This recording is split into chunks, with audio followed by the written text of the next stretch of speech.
CHC Razole community health centre Razole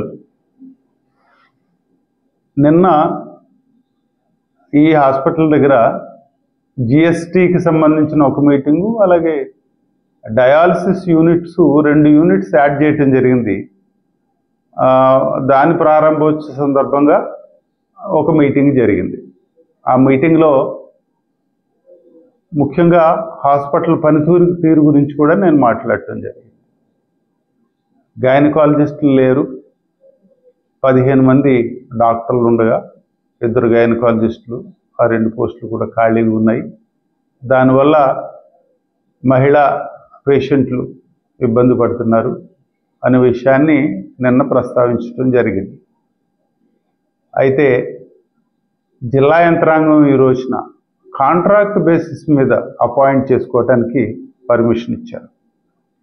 Monday నుంచి, వచ్చే సోమవారం నుంచి ఆల్రెడీ ఒక గైనకాలజిస్ట్ని మనం ఐడెంటిఫై చేసుకోవటం జరిగింది.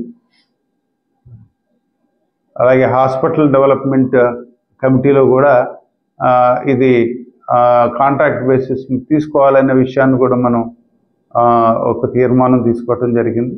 కాబట్టి ఆ బేసిస్ మీద, కాంట్రాక్ట్ బేసిస్ మీద గైనకాలజిస్ట్ని అపాయింట్ చేసుకోవటం, అలాగే పేషెంట్స్ కూడా దూరభారాలు పోకుండా రాజోలుకి రావాలని చెప్పి అందరికీ మనం నిన్ననే పిలుపువ్వడం జరిగింది. అయితే రాజోలు సిహెచ్సి కొంచెం మూల ప్రాంతం. రాజోలు అనేది నియోజకవర్గమే మూల ప్రాంతం. డాక్టర్లు రావట్లేదు. రిక్రూట్మెంట్కి సంబంధించి 3 సార్లు డిసిహెచ్ఎస్ నుంచి అలాట్ చేయటం జరిగింది డాక్టర్ని. అయితే వాళ్ళు రావటం, చూసుకోవటం, వెళ్ళిపోవటం తప్ప ఎవరు కూడా ఇక్కడ జాయిన్ అవ్వట్లా. ఇది జరిగింది, 3 సార్లు జరిగింది ఇలా. అందుకు కాంట్రాక్ట్ బేసిస్ మీద అపాయింట్ చేసుకోవటానికి మేము నిర్ణయం చేసుకోవటం జరిగింది. మండే నుంచి ఈ ప్రాబ్లం సాల్వ్ అవుతుంది. కాబట్టి ఈ గైనకాలజీ డిపార్ట్మెంట్కి సంబంధించి మహిళలందరూ కూడా ఈ సదుపాయాన్ని తప్పనిసరిగా వినియోగించుకుంటారని కోరుకుంటూ, అలాగే రెండో అంశాన్ని కూడా నేను ప్రస్తావించాను. అదేమిటంటే ఆర్థోపెడిక్స్కి సంబంధించి డాక్టర్ ఉన్నారు కానీ ఈ ఎక్విప్మెంట్ లేదు ఆపరేషన్ చేయడానికని ఒక సందర్భాన్ని నేను మాట్లాడటం జరిగింది. ఈ విషయంలో ఈ ఎన్జిటి నిధుల నుంచి ఒక 45 లక్షలు శాంక్షన్ ఆర్డర్స్ వస్తూ ఉన్నాయి.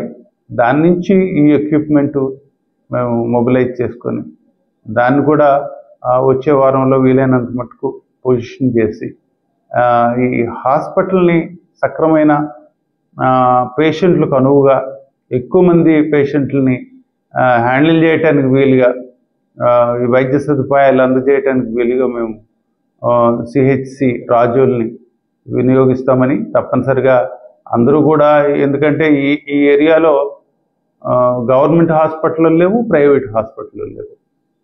సరైన హాస్పిటల్ సర్వీసెస్ అనేది ఇక్కడ లేదు. దూరభారాలు పోవాలి, అటు అమలాపురం పోవాలి, కాకినాడ పోవాలి, ఇలాంటి పరిస్థితి ఇక్కడ ఉంది. కాబట్టి ఈ సందర్భంగా ఈ సిహెచ్సి రాజోల్ని స్ట్రెంగ్థెన్ చేసుకోవాల్సిన బాధ్యత ఎంతైనా ఉంది. కాబట్టి దీని మీద కాస్త ఆవేదన వెళ్ళబుచ్చడం జరిగింది.